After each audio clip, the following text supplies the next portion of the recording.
What's up, everyone? I'm Yasmin Woodland and welcome back to my channel.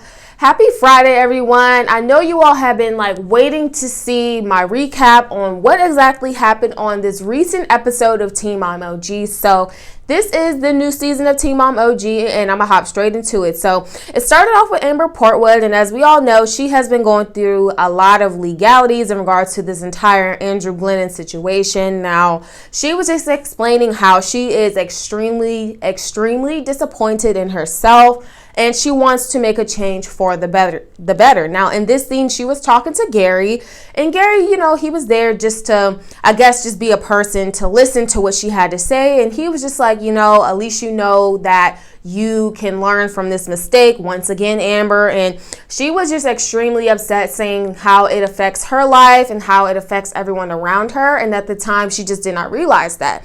Now, in this scene, she was explaining how Andrew Glennon was actually taking her to court, which we all know.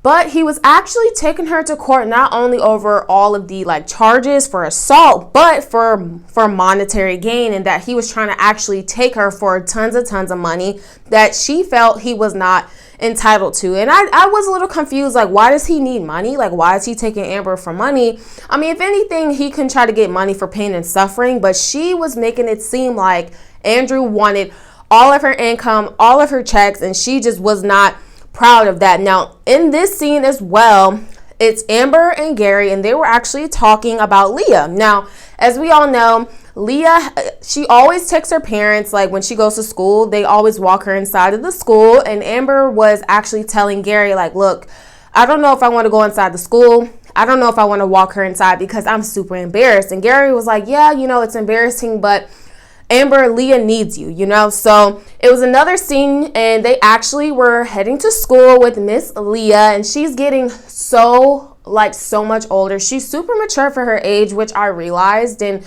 I hope she's just really not affected by any of this drama. But Leah didn't want Gary or Amber to walk her in, and she had a great day of school. Now, a lot of the other scenes in Teen Mom, literally everyone, the first 10 minutes of Teen Mom was everyone just expressing their thoughts about Amber Portwood. So this was a scene about Macy talking about, Amber Portwood and her mental illness and how she just wants to be there to support her because she has a lot of things going on. Now, also, Cheyenne and Corey had a little snippet in there as well where they were expressing their feelings about the entire situation. And once again, they were extremely supportive. Now, on to Macy. Macy was in a bit of a rut here. She had planned a family vacation, a little camping trip. And she stated how Mackenzie and Ryan sent her a invitation, an e-invitation for a Jagger's birthday party. As we all know, Jagger is a Mackenzie's and Ryan's baby. And she was stating how it sucks because the birthday party literally landed on the same weekend as the family camping trip.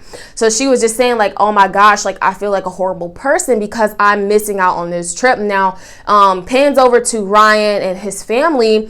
And just as usual, Ryan and, everything like that, they were talking about Macy oh, she hasn't changed. She just wants to keep, all the siblings apart. She doesn't want to do anything positive. And the dad was like, well, maybe you should have communicated a little more with her. You kind of just dropped it on her last minute. That wasn't fair. You should have kind of given her a heads up, which I do agree on that. Now, it pans back over to Macy, and she's talking to her friend, and they're on their camping trip. And I was so jealous because it looked so relaxing. I love anything that has to do with nature. And she was just expressing herself on how she feels this entire custody thing with Bentley is just, kind of crazy. And then Ryan, he's relapsed and gotten clean and relapsed and gotten clean. And she just wants to sit down with the family at one given point and apologize and just move forward and co-parent just so everyone can have an easier life. Now, my favorite part of the episode, surprisingly, was Tyler and Kate, everyone. I was just oh my gosh, here we go. Tyler and Kate, what's going to happen? Now, Caitlin, she planned a surprise for Tyler. And I was what? What's this surprise? So she planned this surprise, and they went to Maui. Now, this was such a beautiful scene. I was just wow, Maui is just so beautiful. And they did some scenes where Caitlin was actually on a surfboard and she was learning how to surf, and I was man, I am so jealous. I would love to do something like that in Maui. I just feel these Teen Mom girls, they're so privileged, to be teen moms. But back to the story, she was, learning how to do surfing and stuff like that. And Tyler was too, but they were mainly showing Kate. And they were just relaxing and enjoying one another's company. Now, she wasn't really telling Tyler why she wanted to plan like this secret like surprise for him. And then she eventually like confided and opened up and said, well, put this blindfold on. And Tyler was like, what the heck is going on? She was like, I have a surprise for you. Put this blindfold on. They got into a golf cart and whisked them away into this like random open field. And when he took the blindfold off, it was like this lady standing like at the end. And she was just like, well, come here, come here, whatever. I'm like, wow, what is going on? Like, this is so intriguing, So they walk up to the lady, and then that is when the lady explains that this is actually a recommitment ceremony. So I thought that was beautiful. This was a tearjerker. I think that Tyler's innocent reaction was the thing that did it for me, because he literally looked super shocked. And they've been married for years, everyone, and it was a recommitment ceremony because they had been through so much together. There was even a point in time to where a lot of the fans thought that they were going to divorce. So she had them pick up these like rocks or these shells and blow into it and just blow away all your anxiety and whatever problems that you had throughout the year. You just blow it away and you kind of just throw the rock or the shell inside of the bush. And I thought that this was beautiful. It was, I don't know, like I said, it seemed just so sentimental and outside of the box. And in Maui, they put leis on one another instead of rings. And I thought that was so cool. So Tyler put a lei around Kate and he gave her a kiss. And then in turn, Kate put a lei on Tyler and then she pulled him in for a kiss as well. And that was extremely beautiful to me, because at the end of the day, everyone, they may not be as much like in love like they was initially because they've been through so much, but it's the friendship that counts. And I love that. So it panned over to Cheyenne, and Cheyenne was kind of stating how her boyfriend Matt was going to move in the same like town as her, or just move there. Now, he stated that initially he was going to have a roommate. They were going to like look at houses together, and he was just going to roommate with someone there. Now he arrives and he explains to Cheyenne on a whim. He's like, hey, guess what? My roommate plans, that fell through, and I was wondering if I can live with you in Ryder. And Cheyenne is just like, excuse me, like, I'm a mother at the end of the day. I can't just make rash decisions like that, because you living here affects me. It affects my daughter. It affects Corey. It affects my family. Like, what is going on with this roommate situation? He was just like, sorry, it fell through. What do you want me to kind of do? And I did not like that from him. But back to the story, Cheyenne was just confiding in her sister and her family, like, hey, he wants us to move together. He wants him and I and Ryder to live together. And they actually go like house shopping and apartment shopping, and they see one that they really, really, really like.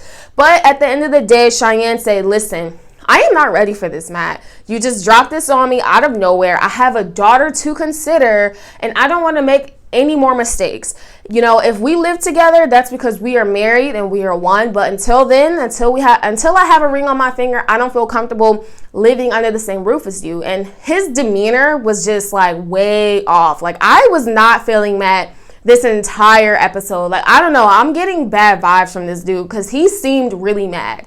Like, oh, you don't want to move in? Okay, yeah, fine, all right. But I think Cheyenne made the right decision, because that wasn't right to just drop that on her, It pans over to Mackenzie. Now, I actually wasn't expecting to see Mackenzie in this episode, but nonetheless, she was in the episode, and her son was actually asking for his dad. He's just like, when is dad gonna come home? I miss dad and everything like that. So as you all know, her husband Josh has been caught numerous times with other women, kissing other women. He's been seen with other women at bars and things like that. And Mackenzie in this scene was confiding in one of her friends via FaceTime, saying like, hey, I don't know what to do. The kids are asking for him and stuff like that. Now she speaks to her mother in this scene, and Mackenzie is stating, I know my worth, I love myself, and I am not going to stay with a cheating husband who does not value me, love me, or values the children. Now, I was not feeling her mom. Like, please, like, don't get me wrong, everyone. I'm not trying to be disrespectful to her mother. Like, rest in peace. Because as we all know, her mother just recently passed away due to cancer. And her mother was kind of placing blame on Mackenzie. Like, hey, well, was there anything different that you could have done in your marriage? Like, I just don't think you should divorce him over something stupid. Like, you want to break up a family just because he cheated.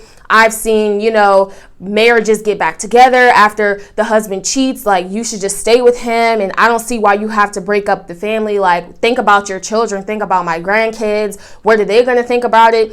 And Mackenzie stood her ground, and I completely 100% agreed with her. And she was stating, look, Mom, I am not the one that broke up the marriage.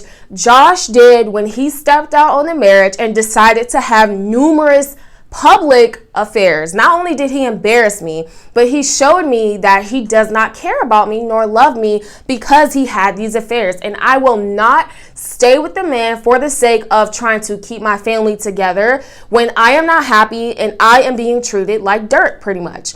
And I just did not feel her mom. Again, rest in peace, Angie, but I was not feeling her vibe. She was just like, oh, well, there was something you could have done better, and I just feel like you could have stayed with him, and this is stupid. You want to break up with him because he cheated. And Mackenzie was like, listen, Mom, I value myself and I love myself. Like, she was just like, I don't even know where this is coming from right now, and this is like a weird conversation to have. So I left this scene for last because I just was completely shocked at the fact that Mackenzie's mom even said that. Like, that even came out of her mouth. Like, could you have done something differently? Or, just stay with him. Let him cheat on you. Let him degrade you. Let him demean you, I didn't like that. I wasn't feeling her mom's vibe whatsoever. But nonetheless, Mackenzie stuck to her guns. She's single as of today, and she is loving herself and her children. So